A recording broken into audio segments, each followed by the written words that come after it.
Hey everyone, good afternoon. So, today we're going to continue Humankind Together We Rule. It might be a slightly shorter stream today, but we shall see. When we last left off yesterday, I was just about to enter industrial era, and I'll keep picking up the new cultures. So the Scots, they are actually pretty good. They have a pretty good unit here. And I want to test it a little bit. Hey, Finalis. Other than that, we got some Congress mechanics. So there's a vote right now for international crisis right here. This will resolve in 3 turns. So 96% voted in favor of this guy's vassal breaking away. He will have the option to say no, but then he'll be forced to declare an unsanctioned war. I'm curious to see whether he will actually declare war or not. Anyway, I am currently in the lead in fame, so I probably got this in the bag, but there are still a few things I want to see. So yeah, let's just pick up the Scots here. This is a pretty interesting unit. I will need line formation to actually unlock it, which might take a while. But ignoring all terrain movement penalties during a charge, that's pretty good. The world gets larger, the cities expand, building home to countless great philosophers, scientists and poets. And of course, a fair number of bagpipes. Diplomacy has been pretty interesting with the expansion. So with the new leverage mechanic, you can actually kind of prevent a war that would be unpreventable previously.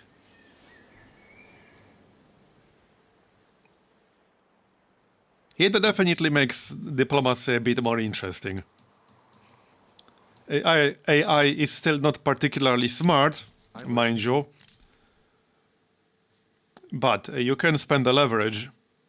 For example, that's the new diplomatic resource. You can spend the leverage to reduce their war support. So if somebody goes over 80, for example, at which point they can declare a regular war, you can spend some leverage to reduce their war support. And quite often it will prevent them from declaring war. Sometimes they will still declare a surprise war anyway, but they're less likely to do that. And you get more penalties with surprise war. How's the World Congress compared to Civ? It's hard to say. I would like to see more options in here. I haven't really seen much yet though, so I'm not sure if I can really judge it. So, I mean, you can unlock a bunch of bonuses in here, but for example, this is another thing that requires influence. Influence is already quite valuable, and I don't know how willing the AI will be to spend influence here to unlock some of these bonuses. The international crisis mechanic is interesting, but I want to see how the AI will react to this.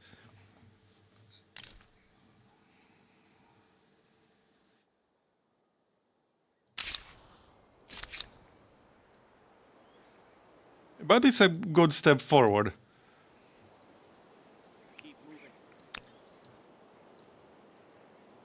Right, so this is one of the new spy units. There's also a spy master later. I'm not sure what unlocks that one. So with the spy you can track a specific army. You can see a city. And I think they had one more option here. And you can siphon some yields from a district. Like over here. I could siphon 11 food per turn. So that's an option.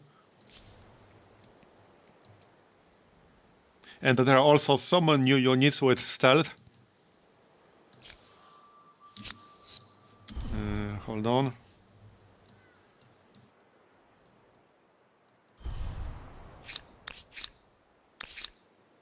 I should have one somewhere in here. Yeah, this one. So that's a stealth unit.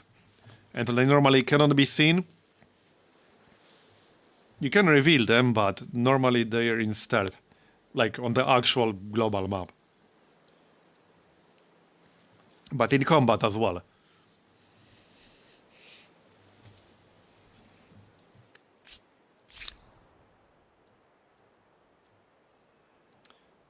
Right, so next up my plan was to just go after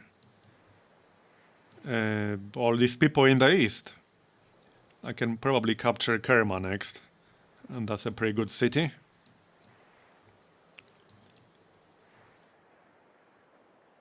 Everyone in the west is my vassal now, so both these guys are my vassals.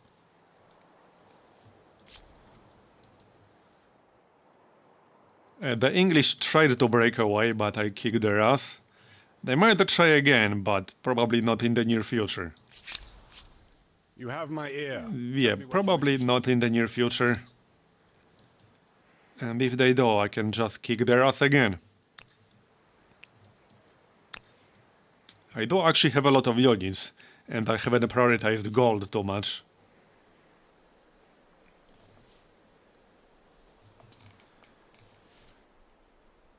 Well, I mean, I like the leverage mechanic. So the embassy mechanics are actually pretty good. There are a few interesting options here. So for example, you can get access to somebody else's unique unit. I quite like that. They have to agree to the deal. You can't just get it whenever you want to. They have to actually agree to the deal. But you can do it. So that way you can get a unique unit from a culture you don't have to pick yourself necessarily. And some of them out there are pretty damn good.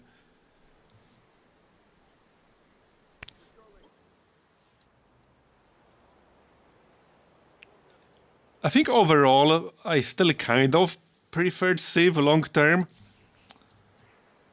But it's definitely an improvement. And then again, to be fair, part of the reason why I preferred Civ is how active the modding scene is in Civ.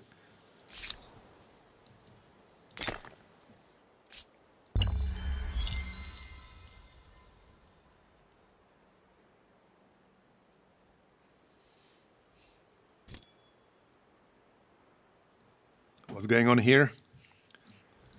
Wait, what? Why is there a message about reinforcements? That's kind of weird. That's kind of weird.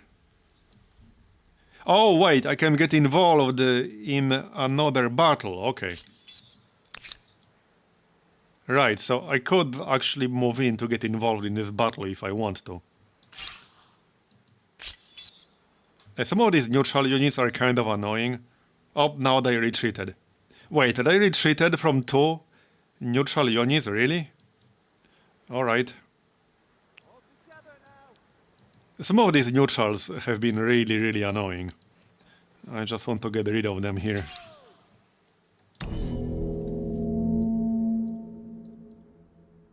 We can't do that now. There are still a few things I would probably change, like for example, the civics are way too expensive in terms of influence. And now there are more and more uses for influence. So frankly, I'm even less likely to spend influence on civics I don't really need. And you don't really need most of them. There are some that are really good and useful, but you can be just fine without many of them. I haven't checked the cost of absorbing a city, but I don't think that changed at all. It's still like way too high, so you're better off simply ransacking a city you captured and then rebuilding it. You lose the population, but you keep all of the districts. That's literally what I did right here. There was an English city right here. So I just ransacked it and then built my own outpost. And I still keep all of the districts in here. I just need to attach it to one of my territories. So probably this one. Yeah, here. Either this one or this one. And that's a bit more expensive. Yeah, this is fine. I got 448% surplus stability. Okay, wow. Yeah, this Kniaz library, that was, I think, the Bulgarian district, right? I think so. That's insanely strong. It's like way stronger than it first seems when you look at it. Can I not go back to previous eras here? Yes, I can. Can I? No, I can't. Okay, wait. Was there not an option? Yeah, there was. Here. Yeah. So this is the Bulgarian emblematic district. And it gives you +3 stability per territory following your state religion. So that's an insane stability boost. This might actually be the single best stability building in the game right now. I'm pretty sure it is. I mean, it definitely is. Again, just look at this. +198 stability from the Kniaz library. That should probably be toned down a little bit. Because that's a bit too much. Just a little bit too much, I think.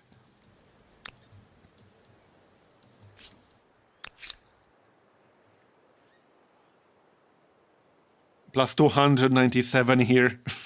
Yeah, this is fine. Alright, well, I'm just going to attach this then. I don't think I'll have to worry about stability anytime soon. Probably not, no.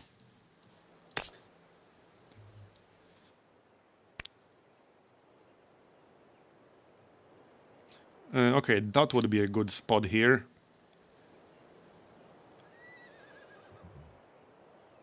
So +2 science per silver on research quarter, +2 science on research quarter. Right, that can be pretty much anywhere actually.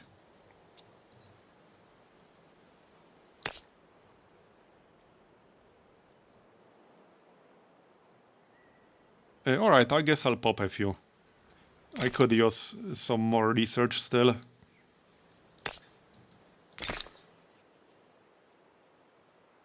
Maybe finish the wonder first. Speaking of wonders, one of the options for the embassy is to help each other building cultural wonders. And when you do that, you can get money, influence, or leverage when it's completed. So there are definitely some interesting diplomatic options now. If you like diplomacy. Probably doesn't make much difference if you just want to conquer everyone. But using leverage to lower somebody's war support is still useful. Even if your plan is to just conquer everyone. And that's it. Still useful. Right, so I still have some neutrals back here. I'm not sure if the AI is going to deal with that. I don't know if I trust the AI to deal with that. Probably best if I go and do it myself. If you want it done well, do it yourself, am I right? Alright, merge these guys. Right, we're not going to war just yet, I'm just moving into position.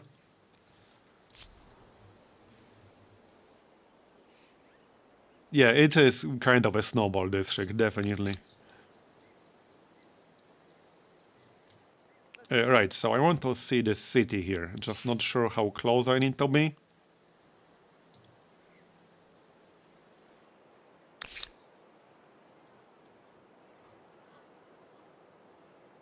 So watch a city. This action will require your army to stay in the same position for 4 turns and remain concealed. Right. I should be able to do that then. Unless he moves in and reveals me with something.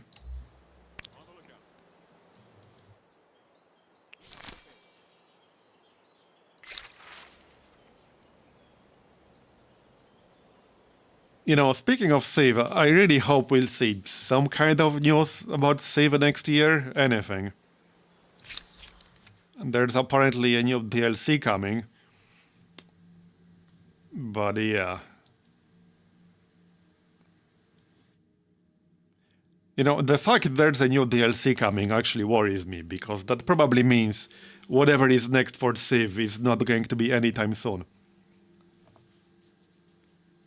What do you think they could do to engage a larger mod community? Well, honestly, I think they need to use the Steam Workshop. I understand why they don't, because it's on more platforms than just Steam, but the truth is, most people use Steam Workshop for mods. Like, that's just the reality. If you have a game that wants to attract modders, and you do not use the Steam Workshop, you're just not going to do it most of the time. Or at least you won't attract as many. Same with people who use them. But that's just my opinion. Again, I understand why they're not using it. Because, you know, that's only usable if you actually have the game on Steam. So, on one hand, I understand it. But on the other hand, the reality is that the Steam Workshop is just way too popular to ignore it.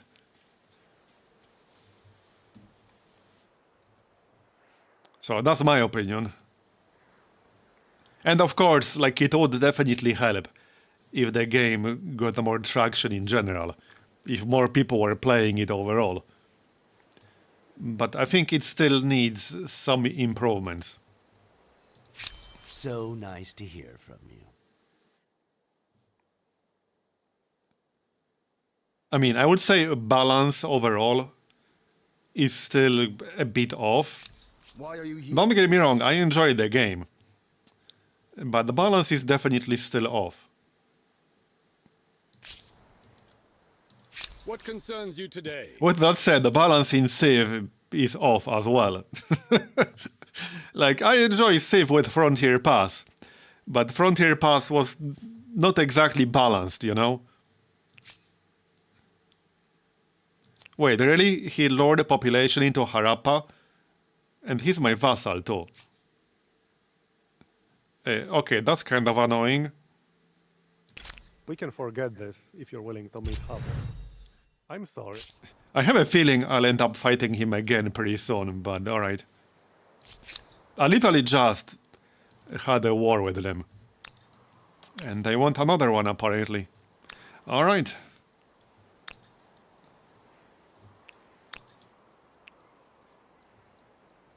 Okay, 7 aggressive neutral units over here. I think I'm just going to capture this. It's getting way too annoying. They just keep spawning units constantly. It's way too annoying. Okay, speaking of neutral units, deal with this stack. Yeah, don't get me wrong, Frontier Pass has been fun. I really enjoy Heroes and Legends, I enjoy Secret Societies. These are both really fun mechanics to use. But there's no argument that, like, they make the game easy. Like, that's just obvious.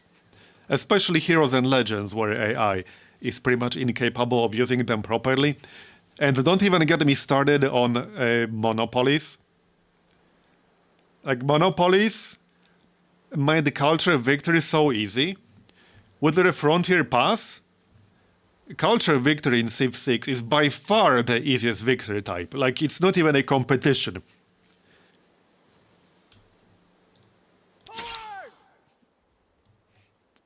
So it's fun, but not exactly balanced. Which, you know, is fine. Like, it's fine because it's totally optional. It's an optional game mode. You don't have to use it. I don't use every single game mode from Frontier Pass. I certainly don't.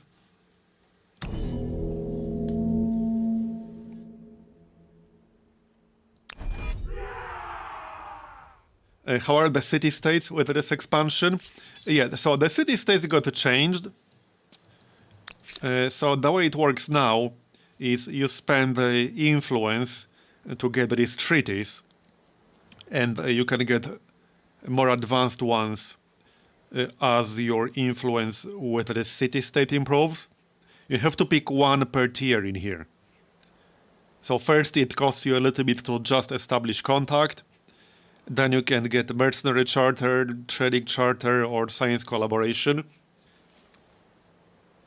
So that gives you the ability to hire mercenary armies, to gain access to tradable resources, or to just get science per turn. With that said, oh yeah, also, you don't give neutrals flat gold or flat influence anymore. You just set the slider and give them gold and influence per turn.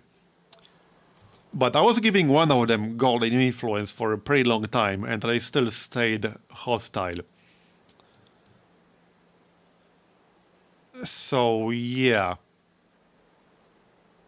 It's definitely not enough to, like, keep this first option going. Like, the lowest donation. That's not nearly enough. You need to give them way more than that to have a chance to assimilate them, or even stop them from being hostile. Which might be intentional, I don't know. It was a little bit too easy to assimilate neutral cities before, so perhaps that's intentional. It's definitely harder now. I assume they want you, like, to make use of these diplomatic options with the neutrals now. Which kind of makes sense, obviously. So I can establish contact with these guys.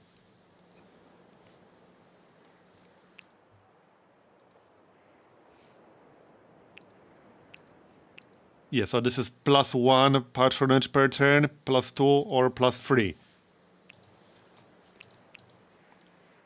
So it's just flat +1 patronage for each of these options here. You can get a maximum of +6 per turn.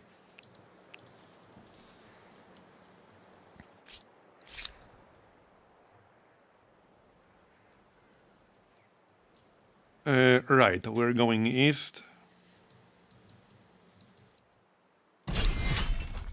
Let's deal with these neutrals here really quick. And by the way, some of the new units are pretty damn strong. This is one of the new units for one of the new cultures. And he has repeating crossbow volley, which doesn't sound as good when you read it. Stronger attacks after unit spends around defending. However, this is actually much stronger than it seems, because when you get attacked by somebody else and they go first, that actually counts as spending a round defending. So the first turn you get, you will have this bonus, and this bonus is +8 combat strength, so it's actually massive. So it's a pretty strong unit. This is one of the other new units for the Bulgarians. So it's a mounted ranged unit. Nothing super fancy about it, it's just a solid mounted ranged unit.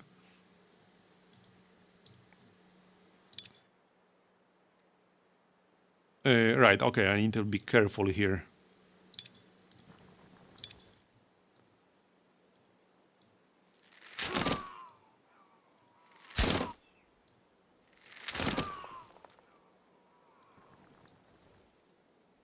Okay, kill this guy.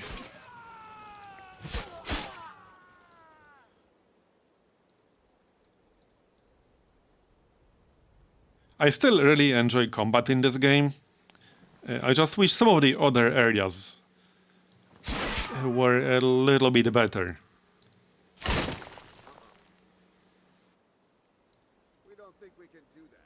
And like, to be totally fair, one of the things I prefer about Civ 6 that will never change in Humankind is that you just play as a single civilization for the entire game. Like, I get it that the changing cultures give you more strategic flexibility. I get it. But I just prefer to play as one civilization for the entire game. It gives you more sense of identity, which is kind of missing here. Even though it's more interesting strategically.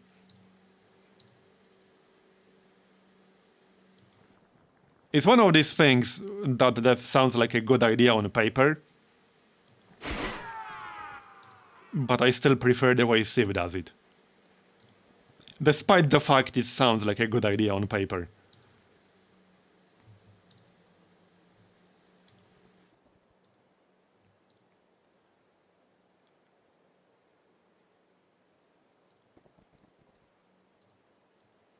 Okay, kill this guy.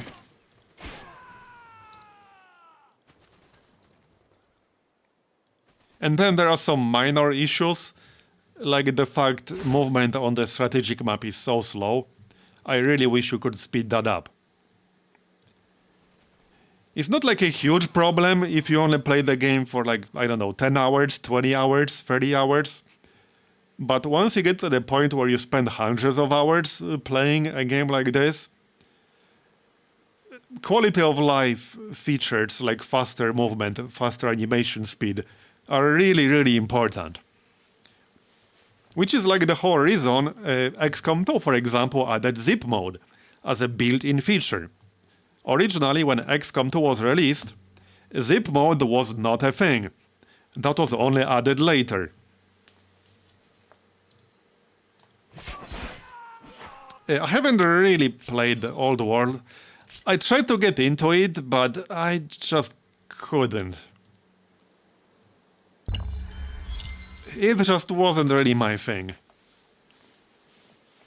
And I'll be honest, I really disliked Old World's philosophy with like the whole asymmetric setup, because that entire game is based on you starting way behind. Like, the whole idea behind that game is that you are like a fresh civilization starting among already developed civilizations. So that's like the logic they use to justify the fact AI is massively ahead of you. But I do not like that, regardless of whether like it might be justified by the game's context or not.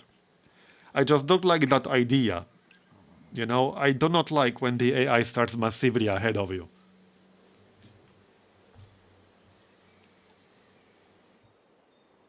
I like when you start on roughly equal footing. I have a proposal for you. I already get annoyed in Civilization 6 when on data AI gets 3 friggin' settlers. That already kind of bothers me. But when on higher difficulties in Old World, AI starts with 5 cities, like a whole army, like basically an already developed civilization. Like, that really, really bothers me, not gonna lie. Even on lowest difficulty, they start ahead of you.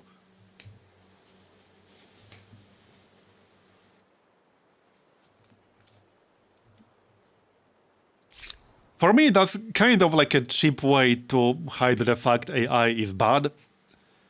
And don't get me wrong, like, I just assume AI will be bad in vast majority of these games, because it's not really viable to make a good one in a complex strategy game. But for me, that's just a mechanic used to disguise that fact. I just don't like that whole idea. Like, I understand that the game is built around that idea, but I just don't like it personally. I just don't like it.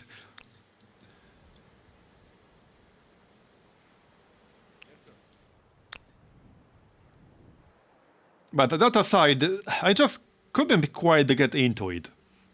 I tried, but I just couldn't quite get into it. I'm not really sure why. I can't quite put my finger on it.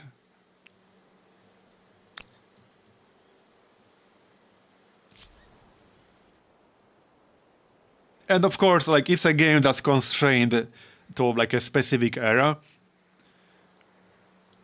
You don't start in ancient and end in modern, like you do in Civ.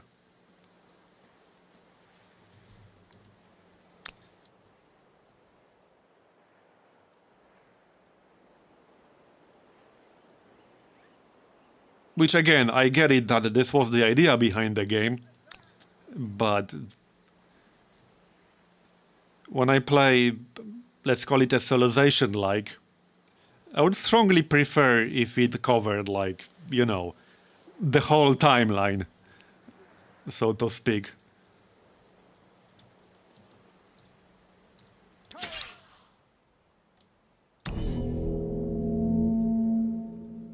Alright, more neutrals to kill. Some of these neutrals are actually more dangerous than the AI right now, because some of the AIs here are way behind in unit tech.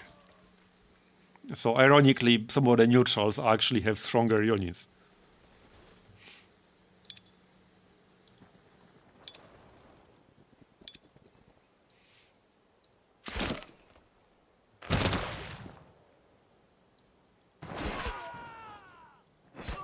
Bye-bye.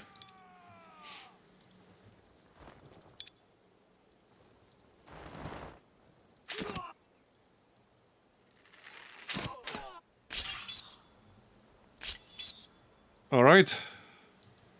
Yeah, so I'm just going to capture their city here. Might as well. I might have to ransack it and attach it to my existing city, but I'll need more influence for all that.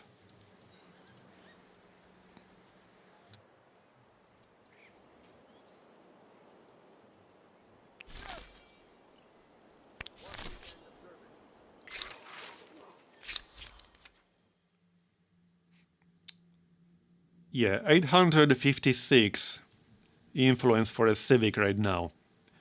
That's not even that expensive because I only have what, 8 civics total? And I have 9 unused enactable civics. So the balance of how many enactable civics you get and how much influence they cost is still a bit off. The vast and glorious You would need massive amounts of influence. has been built. With luck, You know, I'll put it this way. I have how many hours in Humankind? Okay, I can't really check right now. But I have quite a lot of hours in this game already. And I have never used any of these like final civics over here. I haven't even seen some of them. But I basically never used the more advanced civics. They just get too expensive for the benefit you get. So it's just not worth it.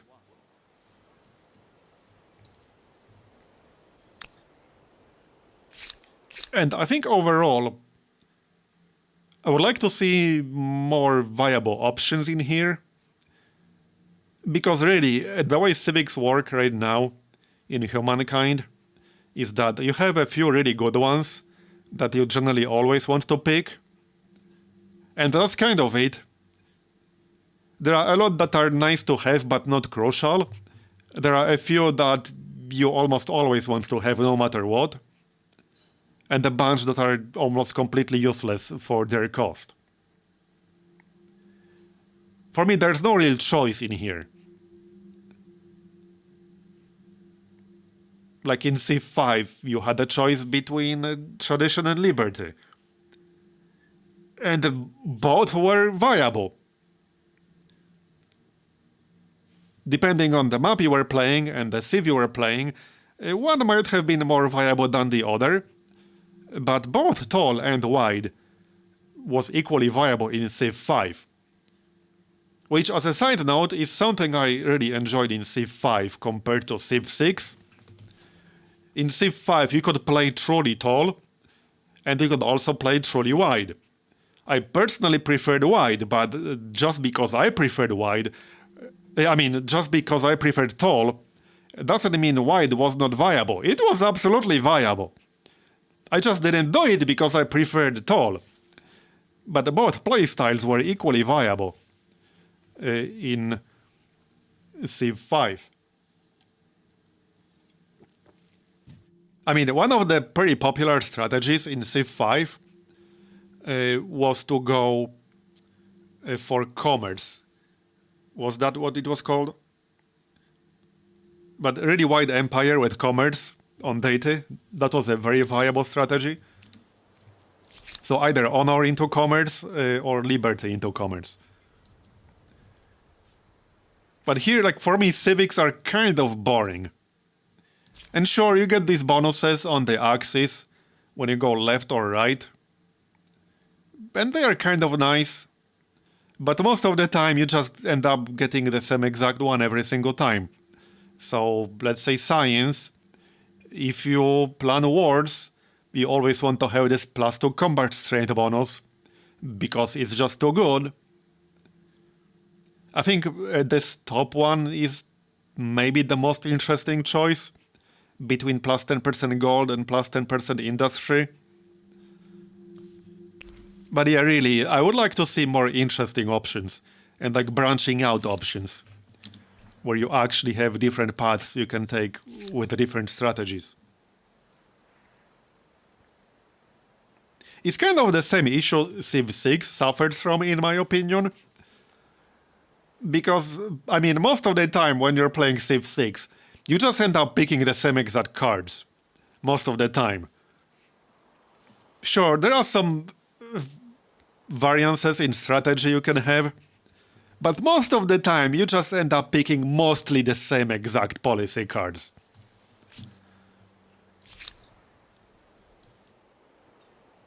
At least there are some that you will always want to have no matter what. And certainly, if you're playing for a specific victory type, like let's say you're playing for a cultural victory, you will always want to have the exact same policies, like basically every single time, no matter what. Yes, cancel patronage.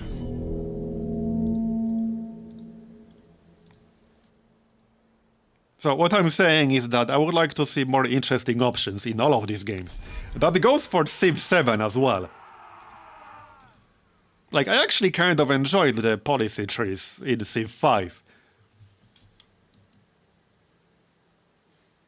Sure, that system had its flaws, but I like that system, I think, more than I like the policy cards in Civ 6. The policy cards in Civ 6 are very gimmicky a lot of the time.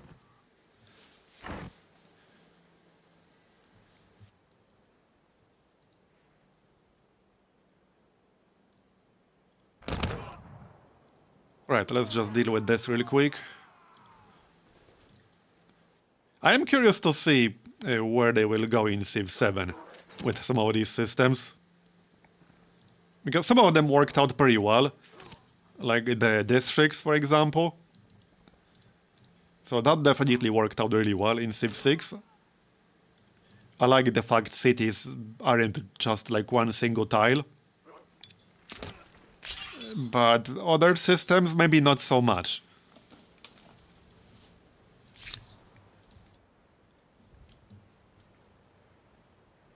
And when it comes to Humankind, like combat in Humankind is vastly superior to combat in Civ.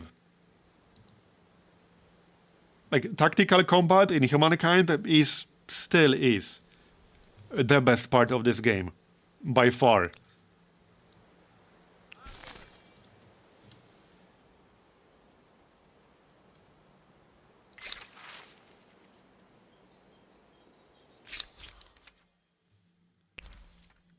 Right, what was this?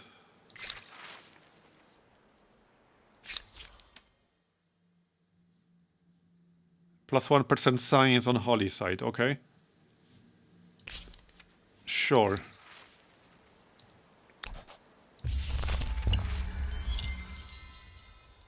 Am I interested in Midnight Suns? I mean, I'll check it out when it's out, but I don't think it's a game aimed at the same audience as XCOM.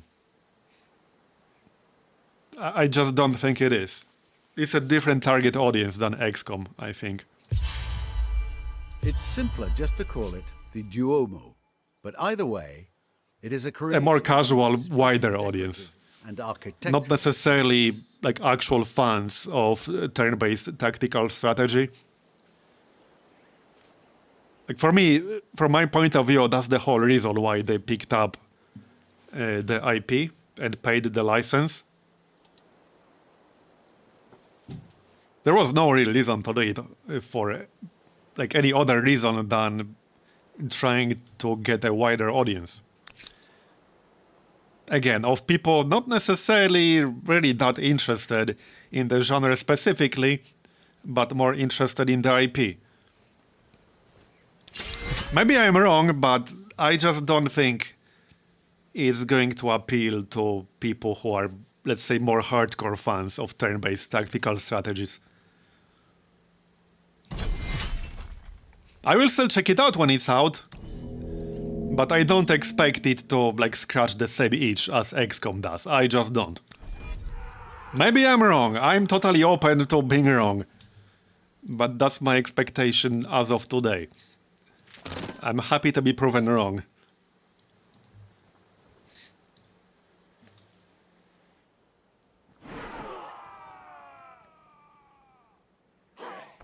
And hey, if I'm wrong, I'll be the first one to say it, but yeah, we'll see.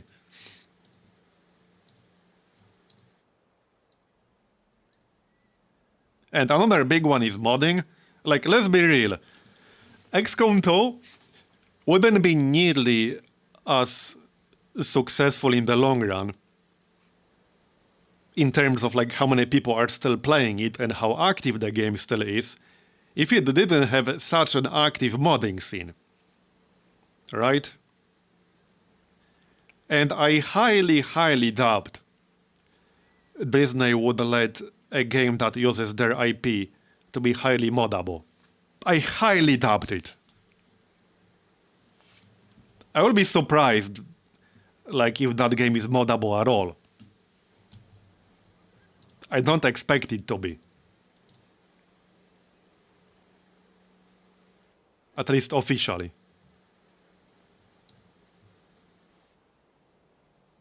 Unit's positions can... Oh yeah, that's my unit. Whoops. So that's a cliff.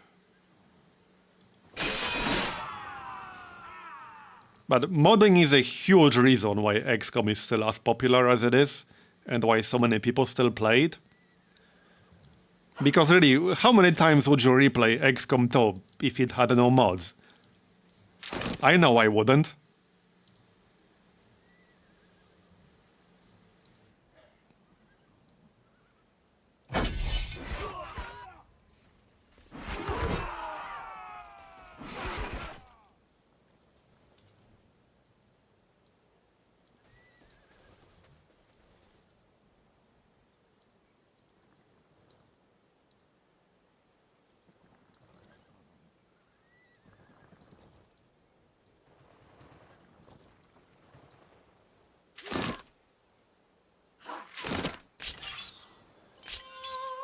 And that's always one of my bigger concerns when a game uses an IP like that.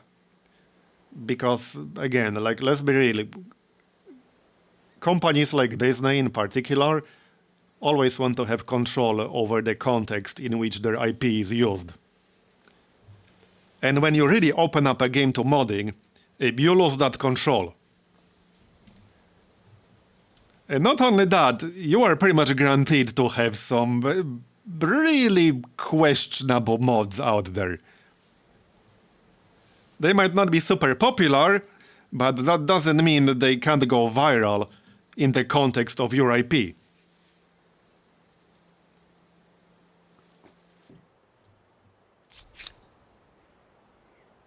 And big companies like that hate not having control. Okay, well, I get revealed here. I'm still concealed. Alright, alright. Oh no, I can see the city now. Right, okay. So I can see all of their infrastructure inside. I can see their yields. So 481 industry per turn in the city. Okay. I can see what they're building. Okay, I can see the population. Well, obviously, I could always see it, I suppose. 37 districts total. Alright, alright. I can see what the districts they are. So that is quite useful.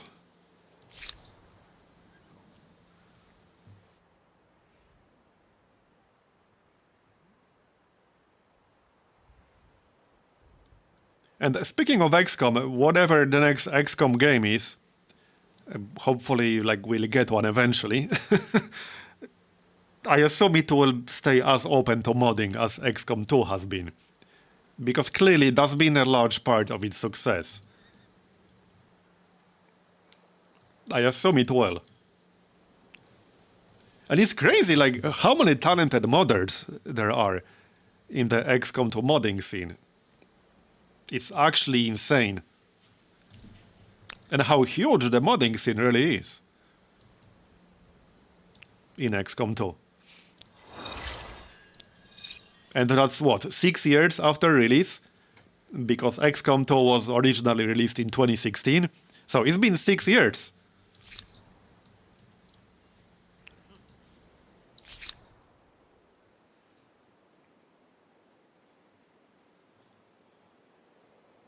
Alright, so I should probably get some more gold. Yeah, that sounds like a good idea.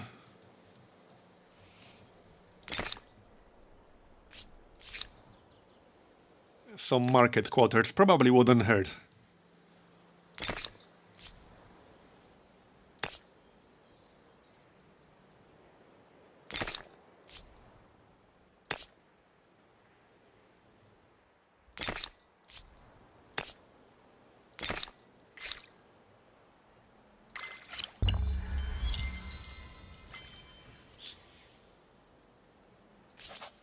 Oh yeah, and for anyone who wasn't here during the previous two streams, the new affinity is also pretty interesting. So if you have a diplomat affinity, you can force a ceasefire in one territory for 10 turns. And if you do that, any units that are trespassing in that territory will generate +1 leverage per unit for you against their owner. So that's actually pretty strong, because there are a few interesting options for leverage.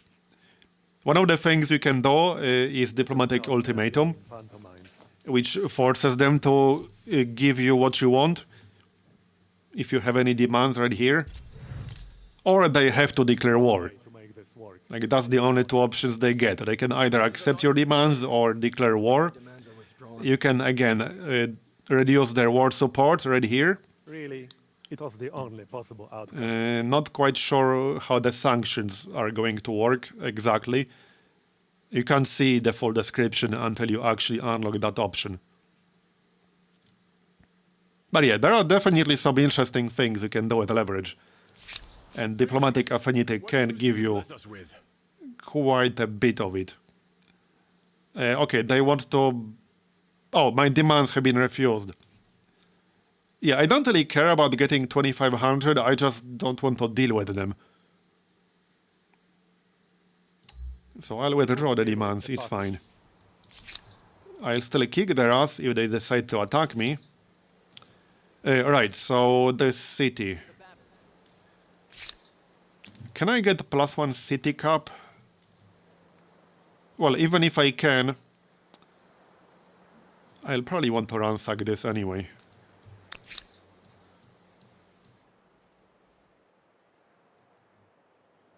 I am getting 669 per turn now. Alright, let's just ransack this and resettle it. What's the cost to merge? Hold on. Can I not see it?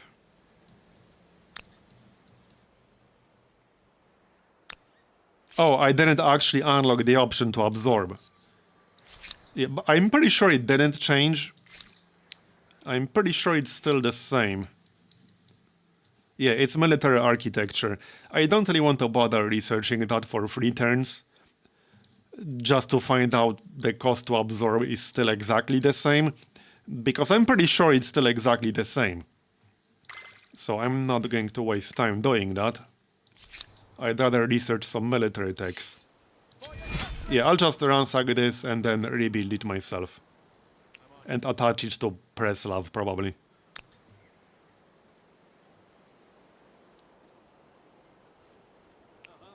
And then we can declare war.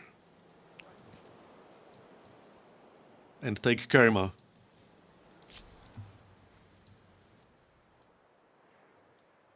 Okay, more neutrals to the north.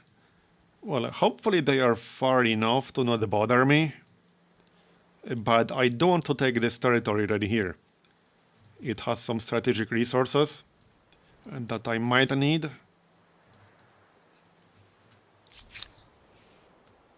Alright, that's my spy. I need to regain stealth, I suppose. Minus 20% unit cost, okay. Sure.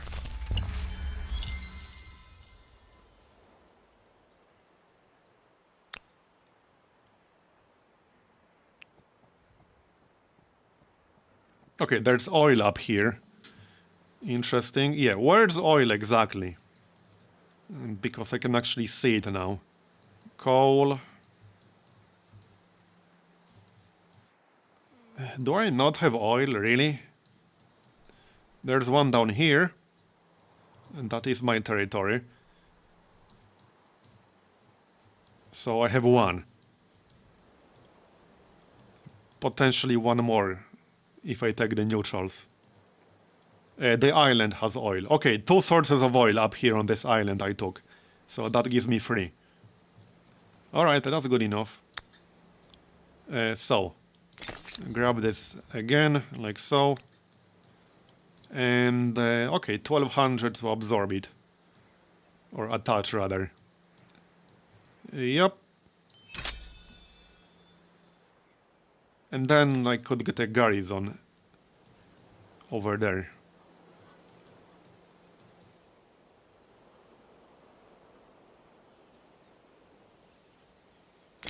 Okay, this looks like a good spot. And the market quarter can wait.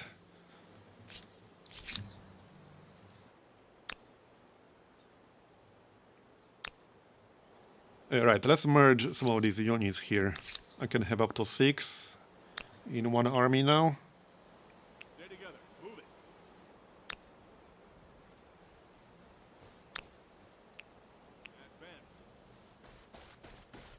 Advance. Just so I don't have to move as many stacks.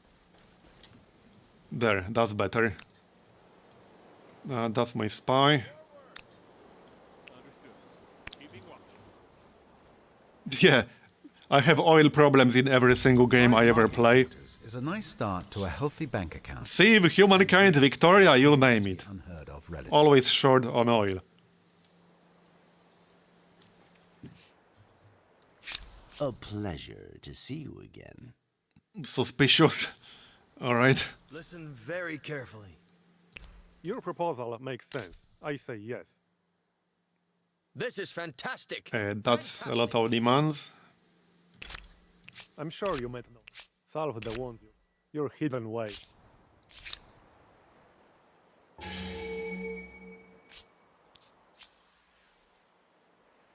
Foreign forces revealed, okay. Right, 2 spies.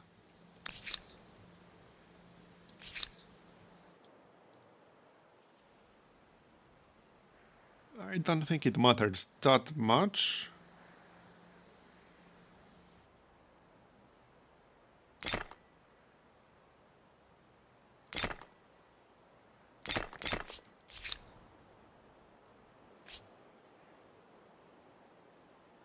Okay, so hold on. I did unlock some mortars. It would be nice to get one or two. Like at least one. 3 turns.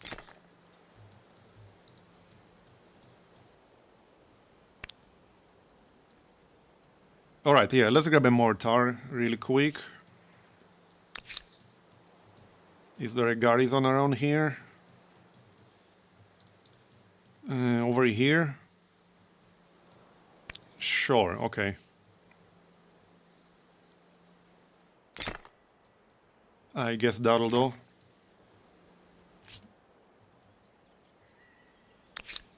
And in my capital. Okay, that'll do. We'll get a few mortars. Just to make our life easier. I need 1200 influence here to grab this. Okay. So this shit has to be like uranium electronics or whatever. Because there's nothing else that would be a question mark at this point. Just the super late game resources. Hold your position.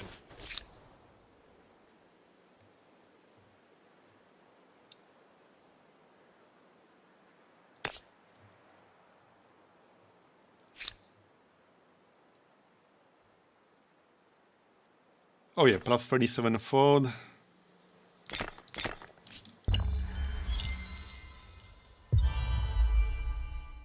New wonder.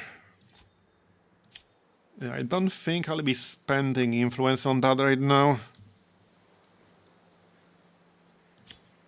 No, I still got more land to claim. Let's do that first. So here. That's a good one.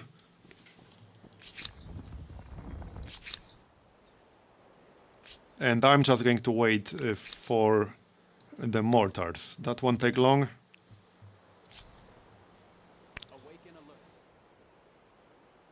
But yeah, seriously, I really wish you could just like move faster with these units.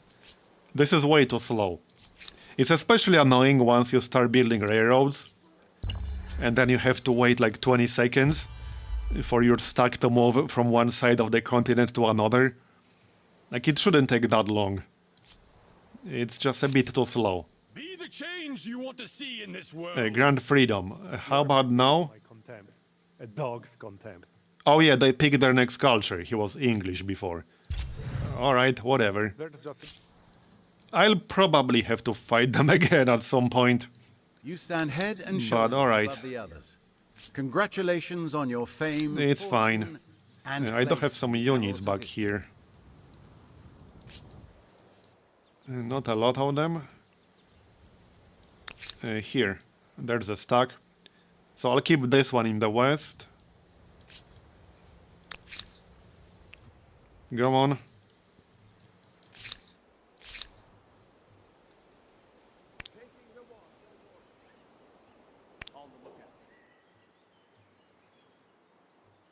Probably best to just take out these neutrals here. Hopefully this is enough. Alright, first mortar, good. Just merge it here. I think I can just declare war on the next turn. No need to wait much longer.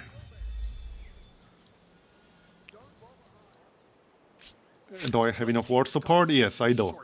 Alright, yeah, let's just declare war, it's fine. Even one mortar will be helpful here.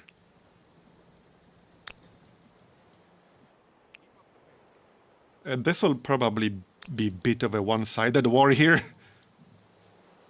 If I had to guess. Yeah, it will definitely be one-sided. Another mortar. And another one. I guess I might keep one in the west. I can just build one separately. Yes, sir. On the what? Stay together. Reinforcements have joined your side of the fight. Now there's a sight for battle-weary eyes. How's my gold? Still not that great. Let's maybe work on that a little bit. Oh yeah, that's the neutrals. Alright. Let's deal with that really quick. They will get the initiative, but that's fine.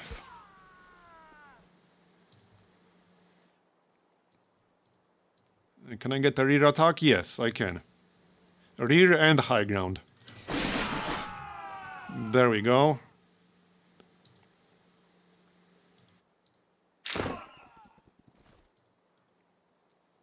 And that's probably the only one I'll be killing on this turn.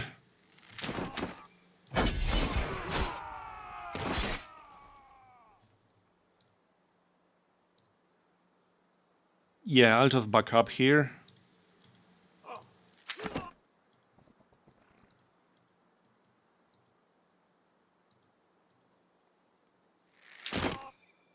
You know, they should probably change the forest art a little bit. Because, yeah, I get it that this is forest, but it should be a little bit more obvious.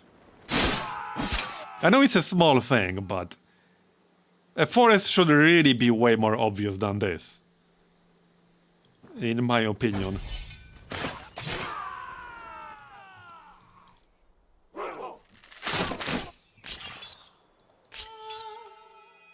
Oh, there we go, Agrarian Star. Not quite sure how I got an Agrarian Star from that fight, but alright. Yeah, so 5 stack in here. Yeah, that's a little bit annoying. I guess I'll just send 1 extra stack this way.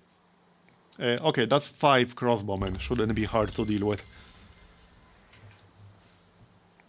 Still annoying though, like they are ransacking my shit now. Come on, bro.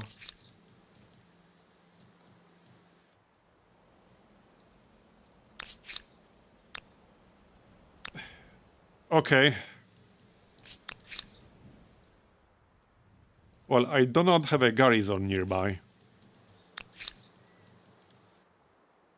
I'll just have to go there and kick their ass.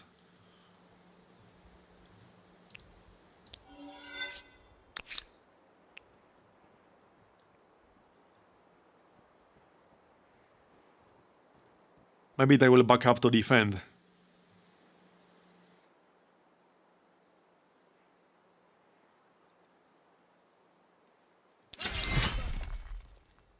Not sure this is a totally good idea. But alright, let's attack.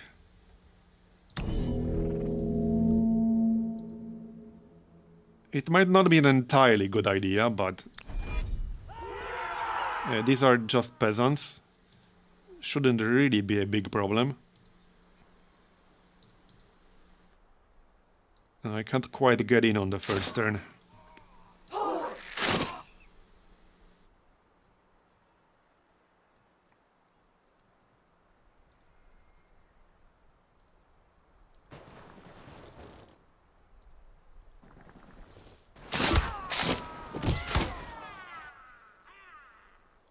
Yep, he left the city because he's silly.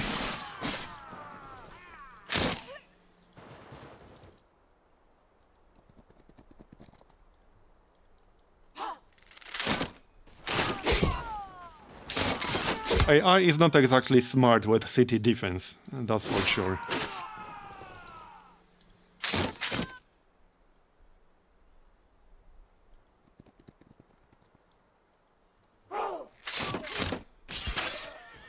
Alright, that's that.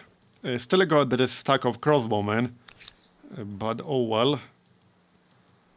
I guess I'll deal with them.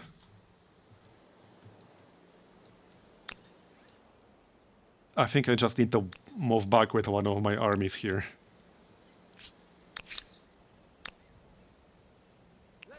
Alright, alright. I'm on it.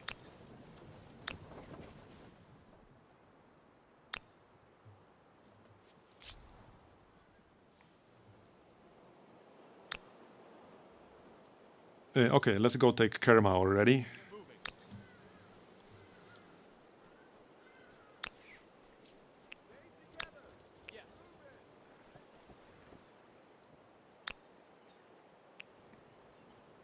That's a lot of units.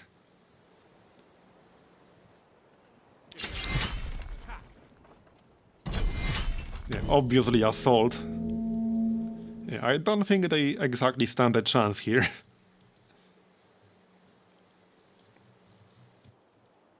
Right, I have one mortar.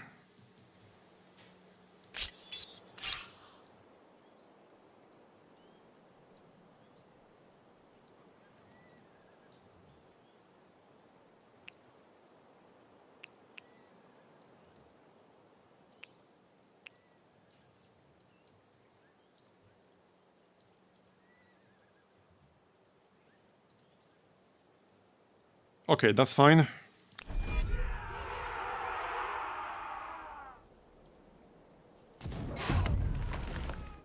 Can I get in? Yes, I can.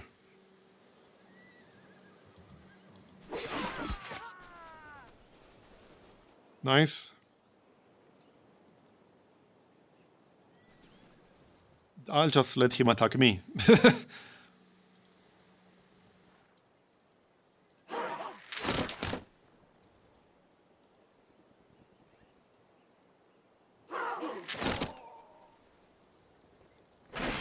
Pick out this dude.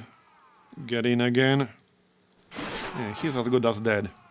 I mean, these are just peasants. I don't exactly expect much.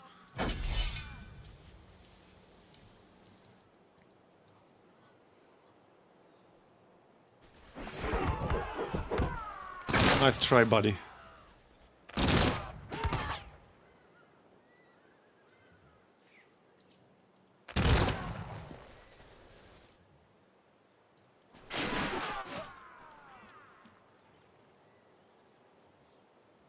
He still has something. All right, all right. Oh, yeah, right here. Oh, yeah, that's a stealth unit. Not gonna help you.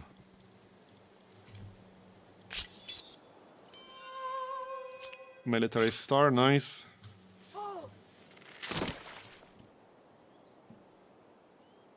He still has something, okay. Yeah, more stealth units.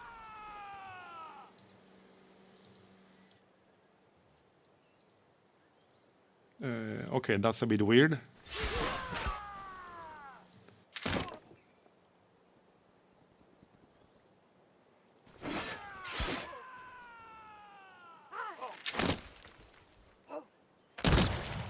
Did we win yet? Yes, we did. Plus 32 war support, not bad. And minus 22 for him. And now we have Kerma. So I will be keeping this one. But we should ransack this neutral city up here. But I'm keeping Kerma. So you guys just chill. I'm on it. Alert and Another mortar.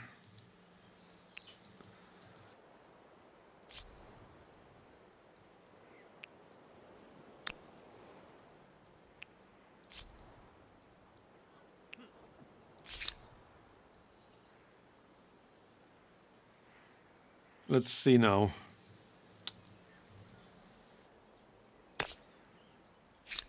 Yeah, I think I'll get a few more units in case my vassal decides to break away. Just to be ready for any shenanigans. I don't think I need a lot. Just a few is going to be enough.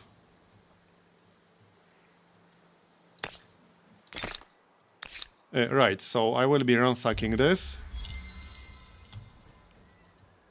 onward.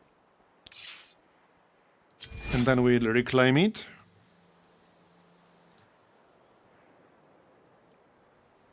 So can I attach anything to Kerma once I take it? Right, it has a bunch of territories. Does he have any more cities here? Right, to the north. Alright. I can probably vassalize this guy. I can definitely vassalize this guy. So I'll take Kerma and vassalize the rest, I think. And that should work out nicely. Let's get rid of these neutrals really quick.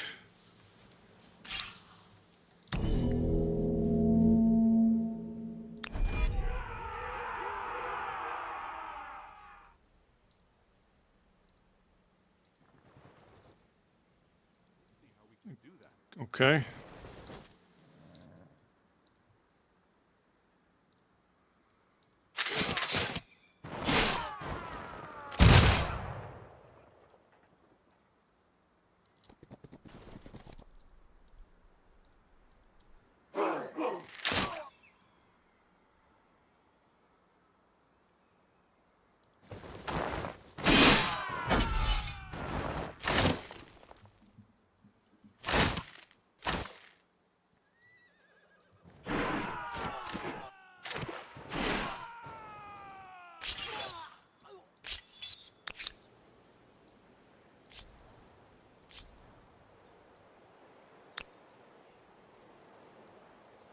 I'm slowly losing track of which stack is where. I got too many. Alright, so we're going north now, and to take the rest of his cities. Am I anywhere close to line infantry? Not really. Or line formation, rather. Because that unlocks Highlanders. Yeah, not really. I need more science, that's what I need.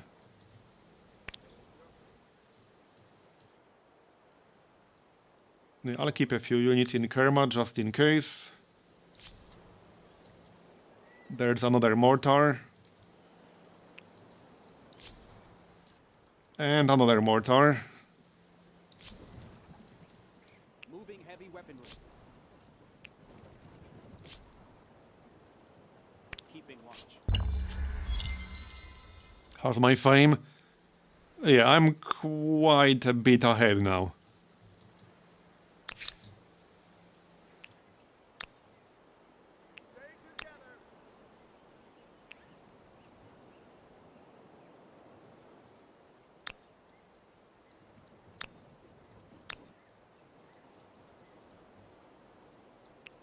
I think I'll need to start a new stack here.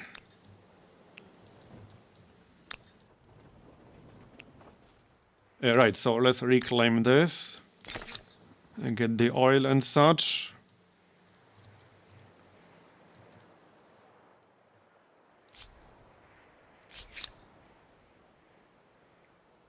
Yes, indeed, we did.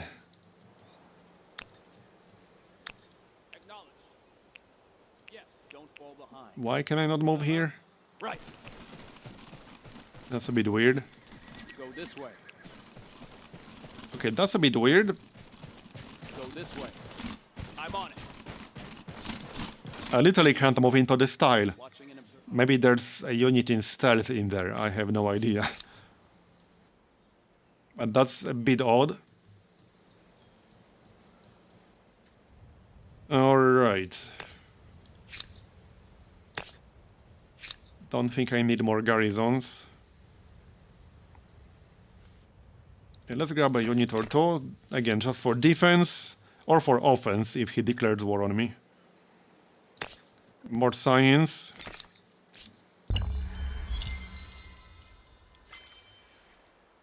Alright, so there's the musketeer. I don't want to get the Highlander ASAP, so we'll just beeline for that. Carbine and then line formation. They also don't seem to require any resources at all. So that makes it even better. 40 gold upkeep though, that's not cheap. Definitely not cheap. 1000 gold almost to upgrade. Yeah, let's maybe wait with that. I'll upgrade some of them. Yeah, you know, another thing that makes no sense. Upgrading your unit to some new unit, it will always cost the same, regardless of what you're upgrading. It's not like in Civ where you pay like the difference in production. Here, if I want to upgrade anything to a musketeer, it always costs 970, regardless of what I'm upgrading. A great swordsman or something more modern. It's a little bit weird. It's a minor thing, but I don't think that's how it should work.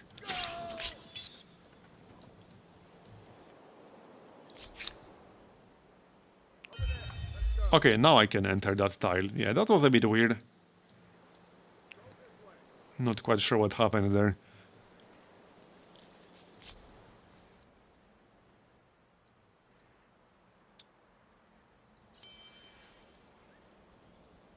Field weapons forward. We have our orders. Field weapons. Are we there yet? Awake and patrolling as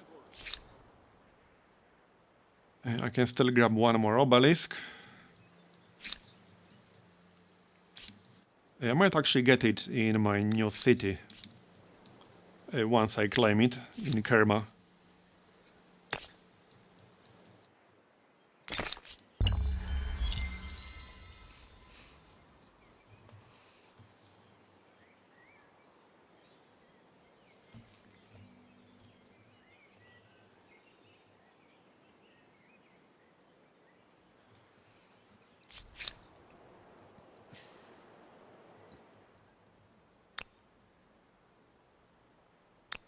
All together now.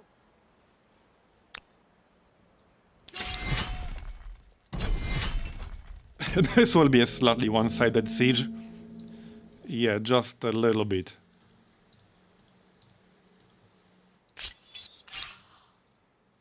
It's getting a little bit crowded here.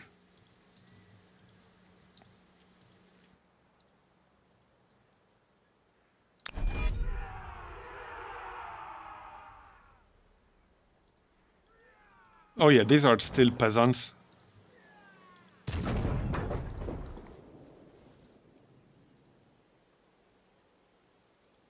Apparently he doesn't have anything better for home guard units. I can just let him suicide on my units, to be honest, because that's what he's going to do.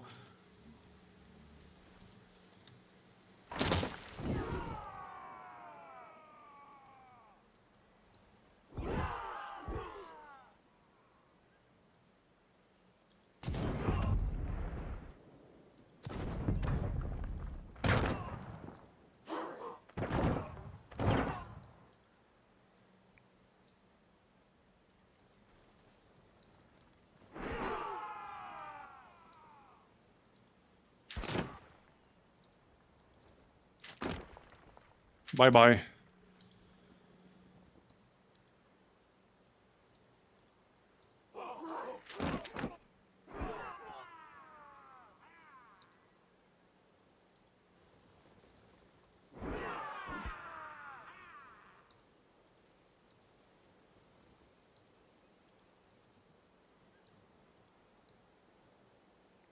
Yeah, I don't even have to use everything. I got this in the bag.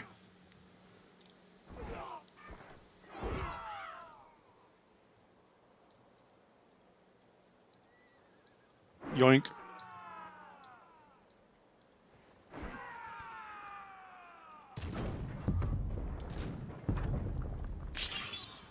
There we go. Minus 22 war support. He has one more city. So I'll take that one and he should drop to 0.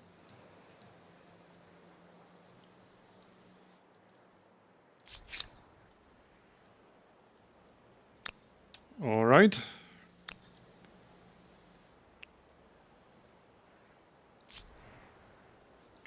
What's going on here?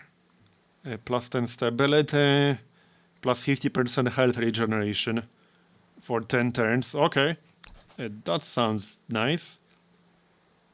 On 9 targets, I assume that means 9 armies. Certainly sounds useful. Saves me some money paying for healing. Okay, speaking of money, it looks better now. Let's just pop a hamlet here.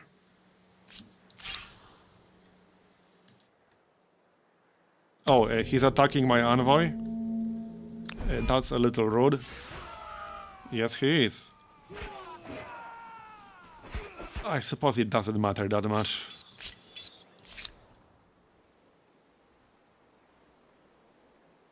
A 34% surplus stability. Okay, that's not too much. Let's get some more stability.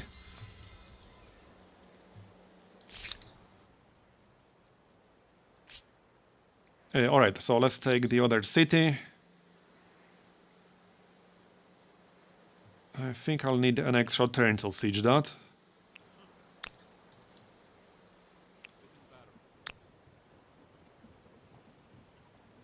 And after that, well, I only have 2 targets left after that. So it doesn't really matter which.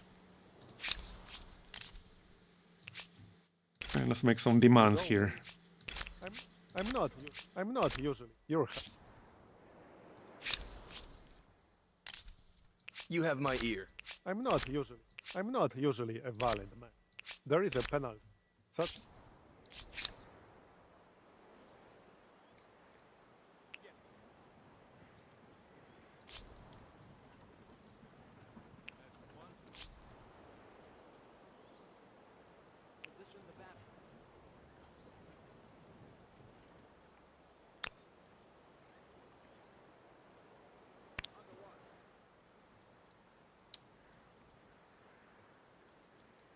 Oh, and by the way, for the next week, there are actually a few things I'm considering. I've been wanting to check out the Darkest Dungeon 2 meta update. That was like a month ago at this point. But they did like a whole meta rework, reset everyone's progress, and now they added Act 3. So I don't want to check that out again. I might start streaming that next week. I do want to continue some Against the Storm as well. I still kind of want to finish my Victoria free game. So I have a few options. I might actually end up running a poll on Discord over the weekend. But we shall see.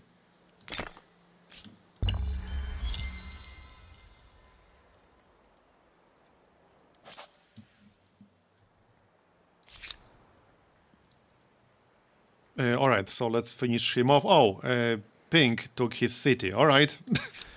I guess that's fine. A bit unexpected, but alright. I was literally right here already. He beat me by a single turn. Okay, that's a bit rude. That is a bit rude. I can't even stay inside this territory now. I would have to declare war on him. Maybe I should just declare war on him. I find your proposition outlandish. I'm considering it. Yeah, what the heck? I guess I'll just declare war on him. Yep, might as well. It's fine. He asked for it. Clearly I didn't want to do it. Because I'm a peaceful person. I still need to finish off my first war here. Can I catch him? No, not quite. Okay. Maybe from this direction.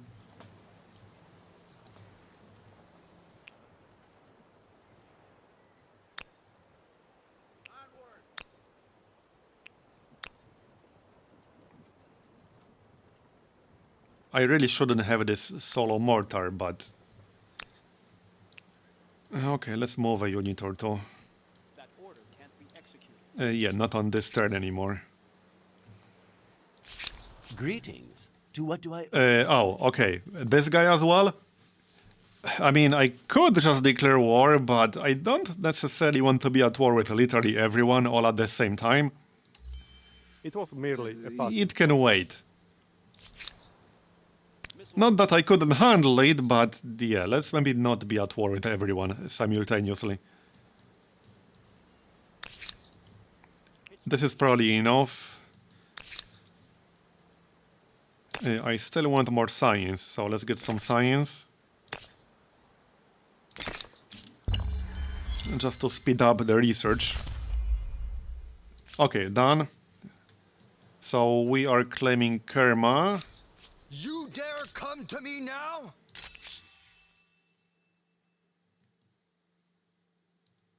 And probably the surrounding territories. Can I still vassalize him after? Okay, actually, no, I cannot. Can I vassalize him at all? Yes, I can. Yeah, I think I'd rather just vassalize him so that I don't have to deal with him anymore. That's probably best.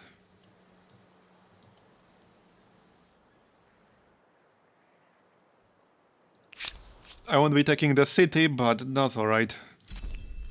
Your support is our rock in the... Yep, now he's my vassal. Enjoy. Okay, now we can focus on pink. Purple, whatever.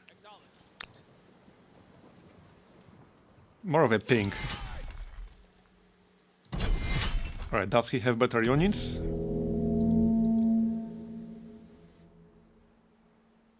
Slightly better. Okay, he does have gunpowder units. Alright, alright. And the draftees? Sure. It's not going to help him, but maybe he can put up a decent fight.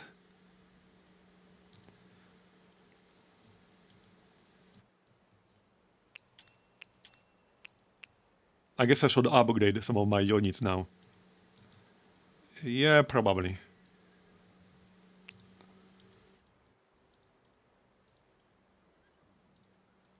Okay, this looks fine. Looks a little bit messy.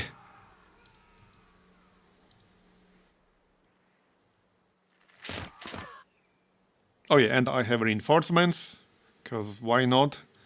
Clearly I need even more units in the area. Obviously.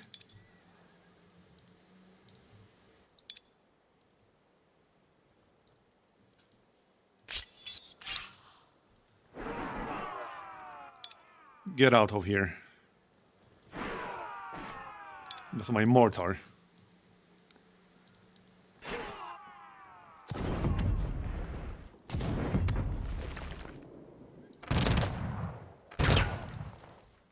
Yeah, so that's currently his only gunpowder unit defending the city.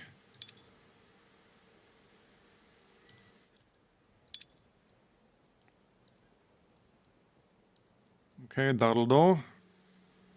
Can I get in here, or is this all a cliff? Yeah, I can get in. That's a cliff, though.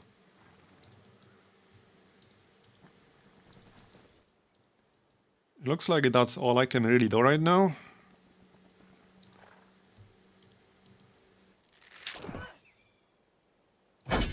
Alright, good enough.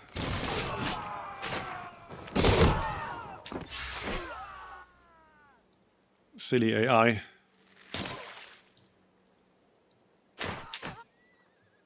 Why would you go outside? That just makes no sense.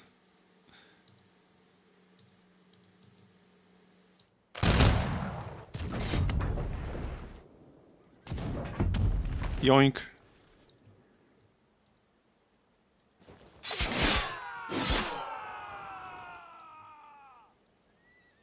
I can't quite attack him from this direction yet.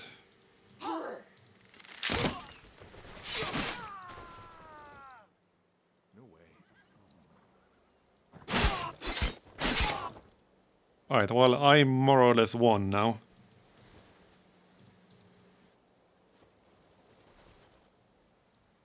That can't be done. I can't really shoot him, though.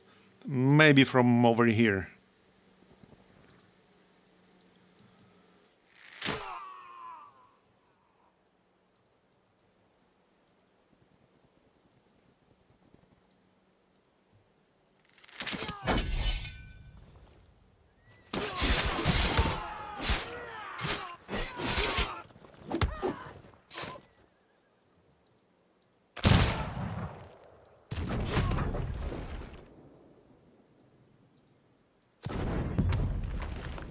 Okay, let's just back up.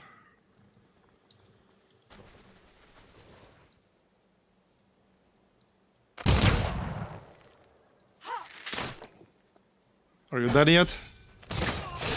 Oh, don't tell me I'll need one extra turn. No, I shouldn't. There, okay, we won.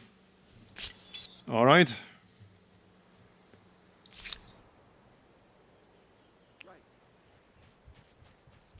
So I got 2 stacks defending in the west, that should be enough. Can't quite reach this army here.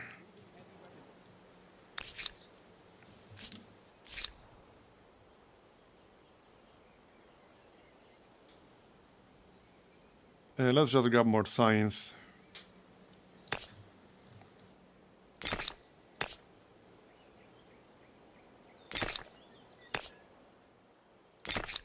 With 30 research quarters, I think we can safely say that the Library of Alexandria has been avenged. Right, hold on. Now I can actually pick up some Civic. I do have a fair bit of influence. +1 combat strength on emblematic unit. Yeah, that's nice, but I will lose +5% science if I pick that up.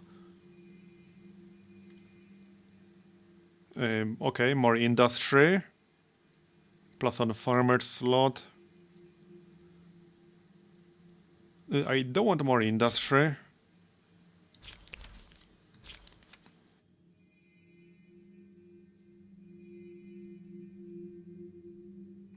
+10 war support increased when winning a battle. Yeah, let's pick up Imperialists. I suppose that once you have put your boots on their territory, you might as well leave it on their necks. True, true. Very true, narrator. We cannot follow that order. Right, so let's take care of this stack over here. He'll probably run away, though. Not gonna happen. We cannot do that. Oh, I can't even attack. Right, never mind. Wait, no, I already vassalized him. Never mind.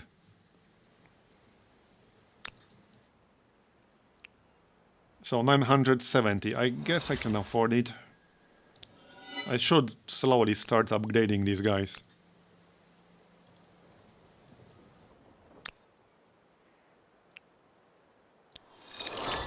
Maybe not all of them at the same time.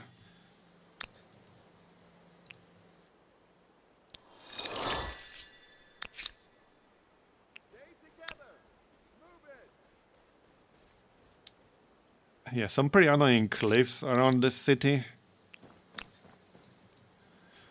Where are the rest of his cities?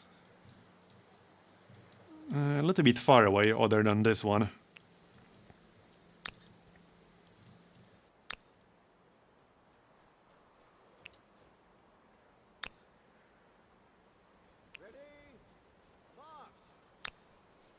Go on then.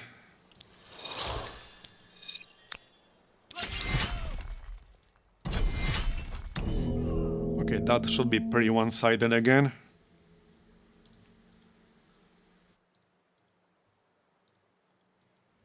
And let's just keep ranged units in the back.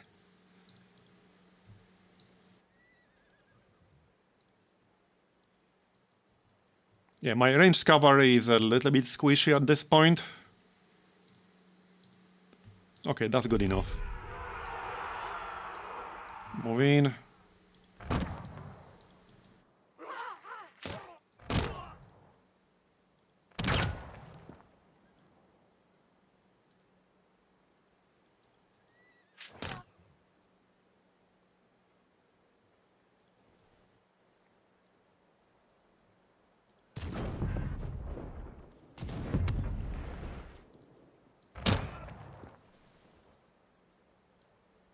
I don't want to move too close. Okay, that's good enough.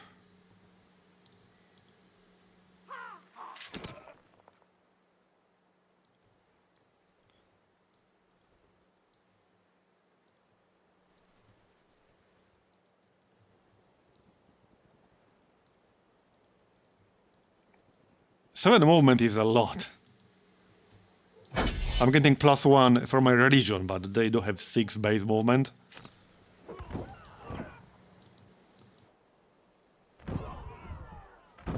Yeah, I would like to see more options in the Congress in general. Not just voting on like civics that already existed before. I would like to see more options unique to the Congress.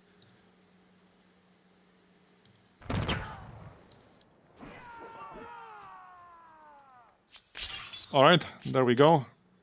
So I guess now I need to go east. Oh, they have a city on an island here. That might be a bit annoying, but alright. Might be almost faster if I just send some units west from here. It is an honor. Okay, 21 war support. I'll probably end up fighting him sooner or later.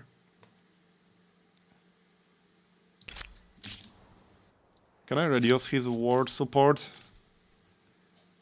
Yes, I can. Do you not realize who I am? Yeah, I'm just going to reduce his war support a bit, because I don't want to deal with him right now. Not that I couldn't, I just don't want to deal with him.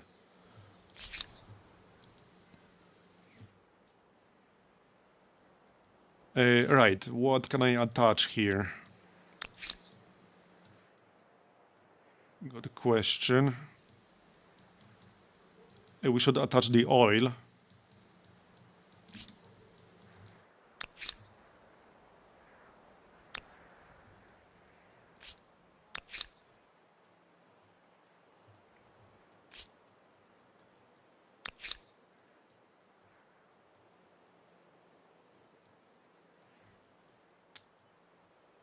So there isn't really any resource here. That's the cheapest territory I can attach, but there's no resource in here. So that's low priority. Yeah, let's just grab this oil up here.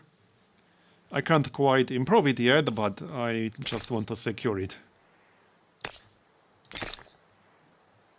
Probably pop a garrison somewhere up here, just in case I'll end up needing it.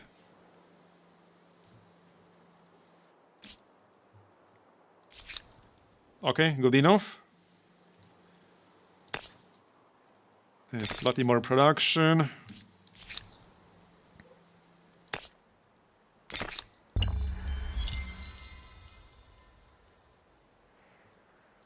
Yeah, I don't think there's a lot happening in the Congress right now. There's no crisis right now. They're voting on religious intolerance.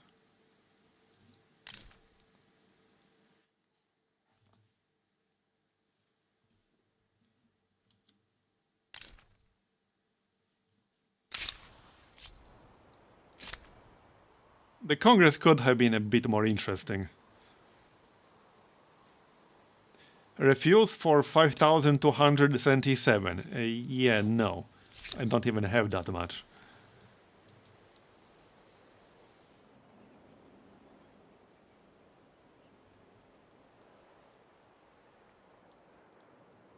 Right, we're going east.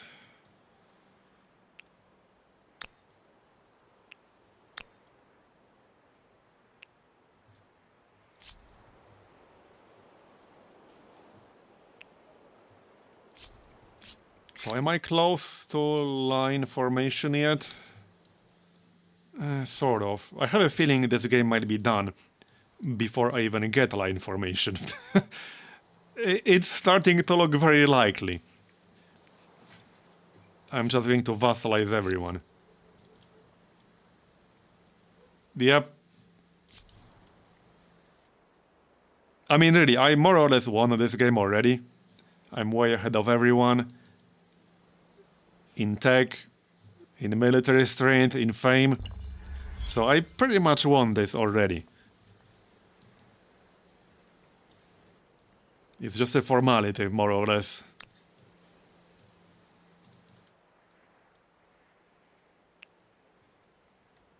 Oh, right, I can't go through here without declaring war. I need to go this way. Alright, alright. A slight detour.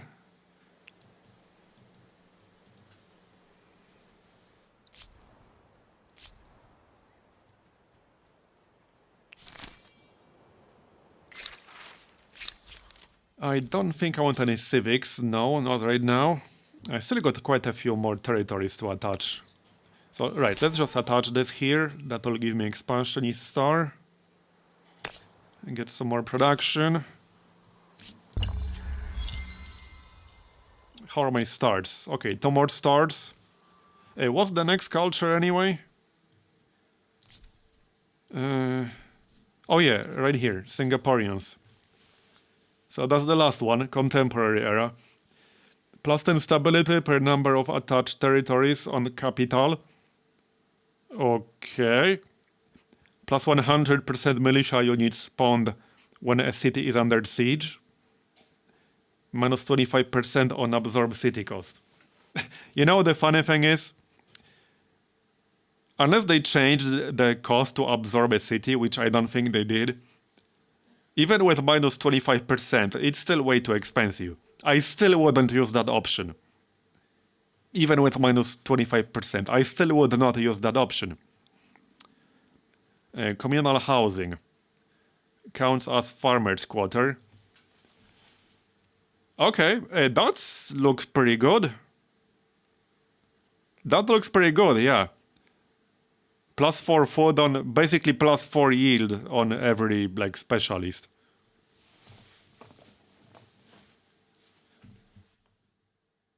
Okay, okay. Per adjacent quarter. Wait, so hold on. Wait. If that works the way I think it works, that's kind of OP. It's a contemporary era, so like a lot of the time you will already win the game by the time you get there. But if that works the way I think it works, that seems really OP. So if that gives you a plus 4 yield per each adjacent quarter for every single specialist of that type in that city, that's really, really good. So imagine you have, let's say, 5 research quarters next to communal housing here. You would get plus 20 science for each.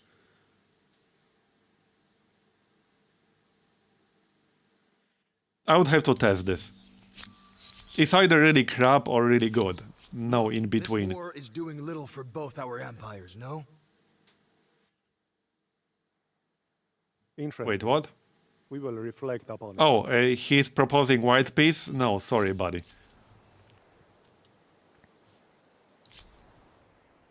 No white peace for you. Whoops, something is broken. Uh-oh.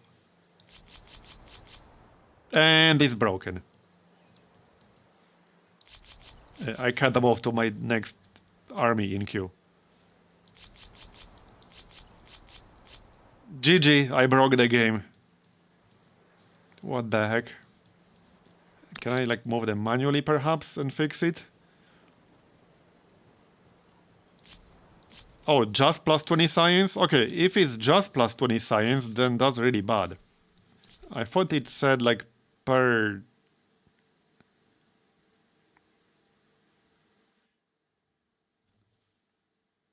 Okay, no, that's really bad then. I thought this was like for each specialist.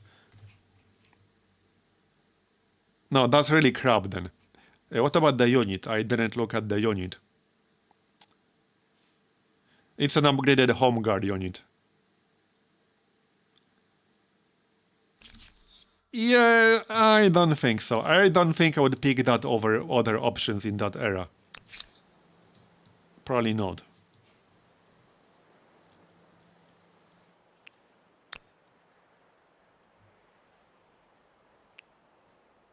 Okay, something is broken here.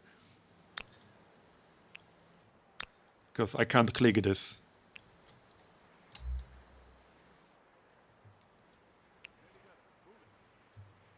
Yeah, that's really, really bad. Probably the weakest new culture so far out of all of the cultures I've seen here. And I've seen all of them now. Okay, I literally can't end my turn. It's broken. It's literally broken. Like, I can't end my turn. Which unit still has a turn here? None of them, as far as I can tell. Well, I guess I have to save and reload.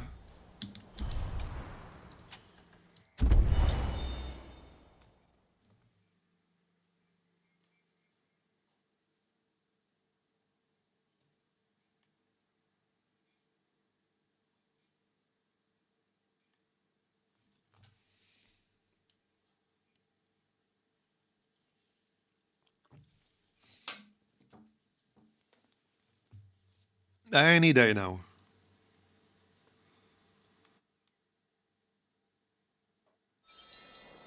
Did that fix it? No, it didn't. It's broken. It's actually broken. Reloading did not fix it.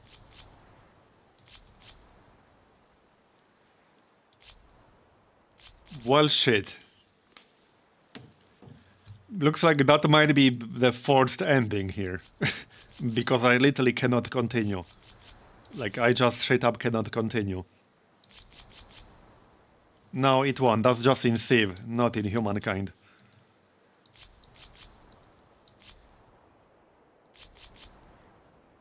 I can't end my turn. Like, I literally can't continue playing. Like, it's just broken.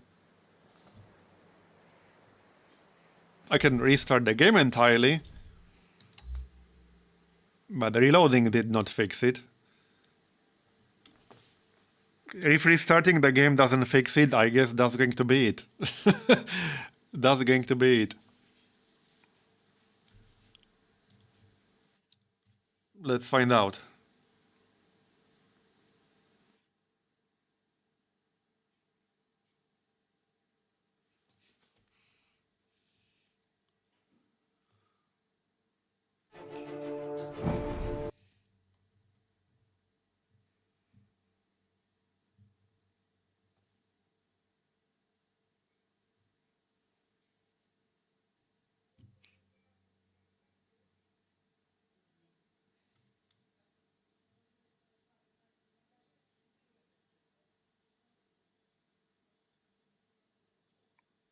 It's taking a while.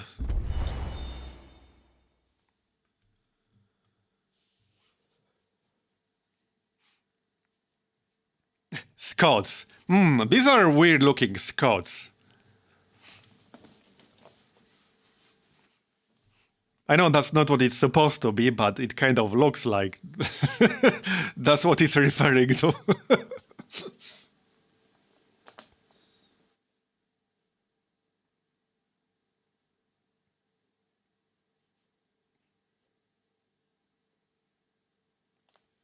I mean, historically accurate Scots, am I right? Alright, did it fix it? Nope, it didn't, so it's just broken. It's broken. I broke the game. GG. I actually broke the game. I'm trying to find like an army that still has movement.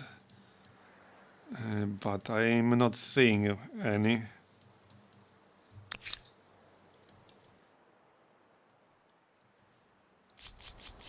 Well, that's it. Again, I literally can't end the turn. I just reloaded twice. So that didn't do anything.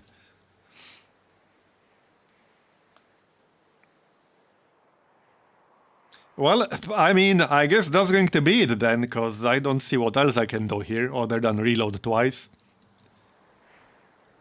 With that said, we've seen pretty much everything there was to see. I was going to test the... Where was he? I was going to test the Highlanders to see how big exactly that bonus is. And whether ignoring terrain movement penalties makes you ignore river crossing as well. But it's not a big deal, I suppose. There's actually a good chance I would have won before even finishing line formation. because I basically almost won already.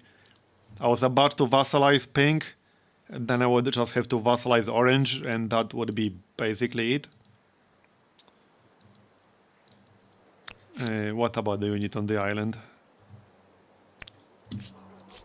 Yeah, it's not going to fix it. Like, something is broken here. I had this bug before, like a few months ago. And when I had it a few months ago, it bricked my game entirely back when I had it. I'm like surprised this even still exists. But okay. A bit weird.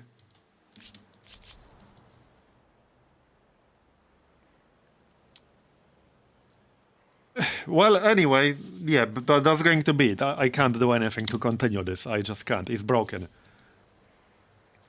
But like I said, I pretty much won this game already. It was just a formality. I think we've seen 90% of the new stuff as is. So that's probably going to be it. I would do some Against the Storm, but I only have like an hour or so. That's not really enough. For the next week, like I said earlier, I have 3 options for the next week. I'll probably just run a poll on Discord over the weekend. We'll see. So the 3 options for streams are Darkest Dungeon 2. It has some major updates. A whole new meta progression, Act 3, and a few other things. So I've been wanting to check that out. That's one option. More Against the Storm, that's the other option. And Victoria 3, I would like to at least finish my game. With that said, there are some major performance issues in the late game in Victoria 3. Not only just crashes, and I had like at least 1-2 crashes on almost every single Victoria 3 stream past certain year. So not only crashes in the late game, but also like pretty extreme slowdowns, even on pretty powerful machines.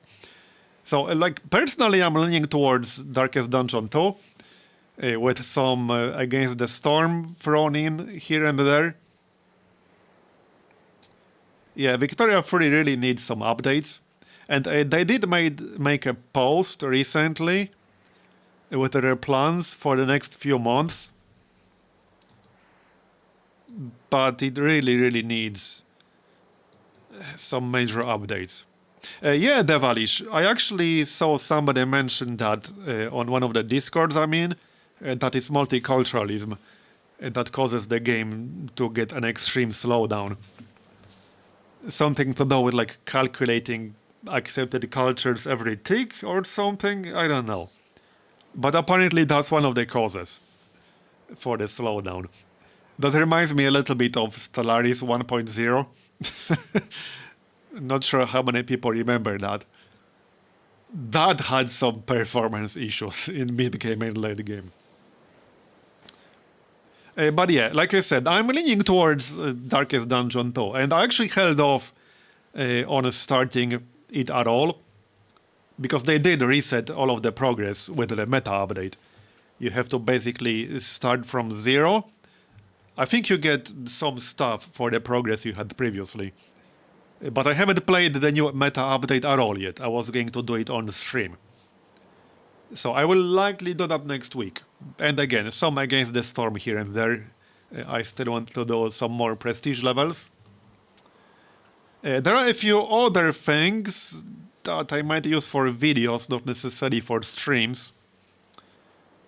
So, for example, I do have access to the press build, the press demo of Master of Magic. That's the developer behind Thea that's making it. I'm personally a little bit skeptical when it comes to like remakes of the old classics. But Thea was a good game, so perhaps they can pull it off.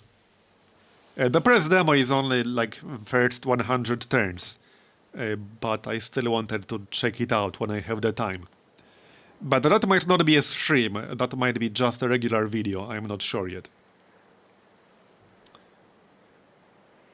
And yeah, other than that, like I mentioned before, the plan for YouTube streams is to continue like I've been doing it for the past 2 or 3 weeks now. So I will be streaming in early afternoon, European time. And it's going to be kind of like it's been so far, around 3 hours, give or take an hour here or there. So generally speaking, I have time until around like 3-4 p.m. Central European time. So when I start at noon, that gives me about 3-4 hours. Then I have some real life stuff, so I always have kind of a normal break around 3-4 p.m. for some real life stuff. And I will still continue some irregular streams on Twitch, but I will be using Twitch differently. So I did some Dome Keeper, for example, for anyone who is not following me there. But when I stream on Twitch, I will only be doing it when I'm done with everything else. And I still have 1, time, and 2, energy. And I might do some non-strategy stuff there as well. But on YouTube, I will keep YouTube streams to strategy only. Because that's what my channel is, let's be real. And I plan to keep it that way. I think that about covers everything. Unless I missed something, but I think that about covers everything.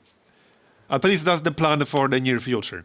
Obviously, I will still be doing normal videos, like I have been for XCOM right now, for example. But that's the plan with the stream schedule. And hey, the nice thing is that as soon as I finish the stream, it's up there as a normal quote-unquote video.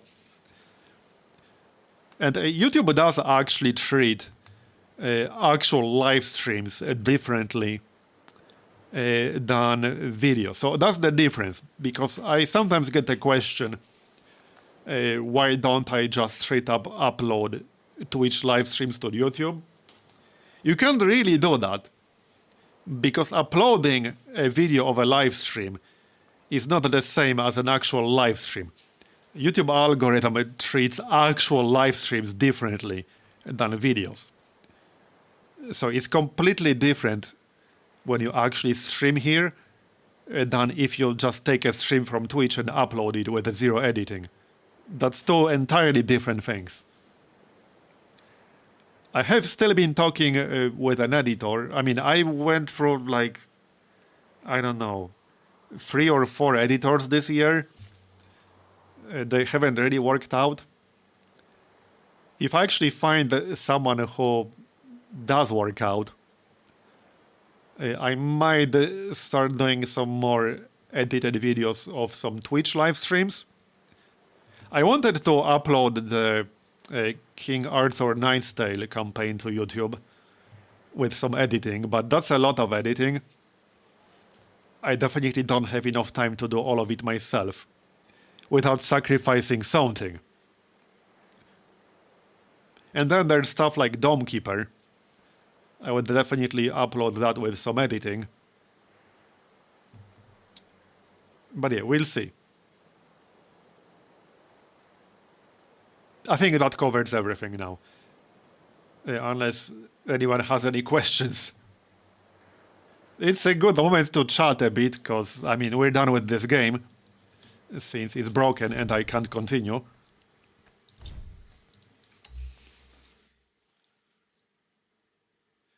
As for this DLC as a whole, yeah, I have mixed feelings about this DLC.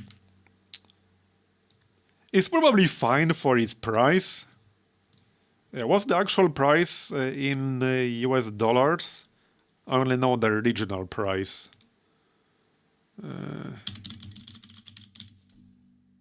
I think for its price it's fine, because it's not like a full-priced expansion. However, there are still some issues that have not been addressed from my point of view. So I have some mixed feelings about this DLC.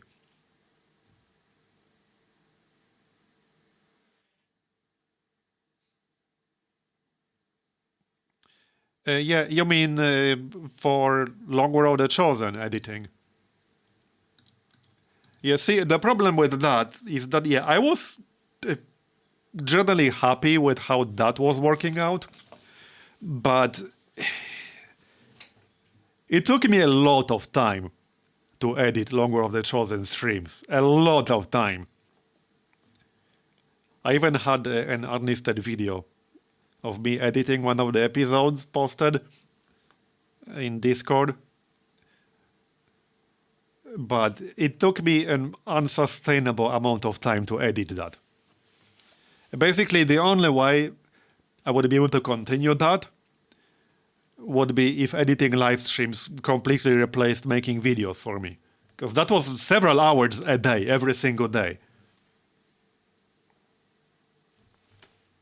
And that's like customized keyboard shortcuts and stuff like that. Like, I really had a fairly optimized workflow to do that, and it still took insane amounts of time. So between streaming, making videos, editing live streams, it's just not enough time to do all of it myself. I would have to cut out something. I can't do everything. That's just too much all at once. And the thing with live streams, so I do enjoy streaming, which is why I will continue doing it.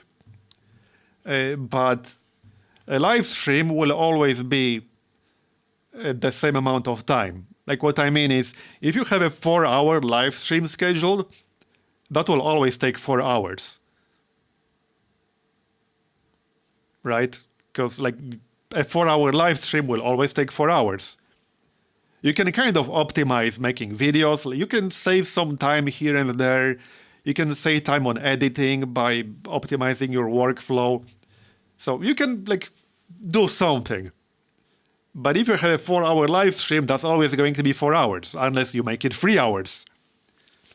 But unless you can compress time space, you can't make 4-hour live stream any faster than 4 hours. So that is definitely a fairly major time commitment. But I enjoy streaming, so I will continue doing that for sure. So, like I said, I am talking with someone who would potentially help me with editing.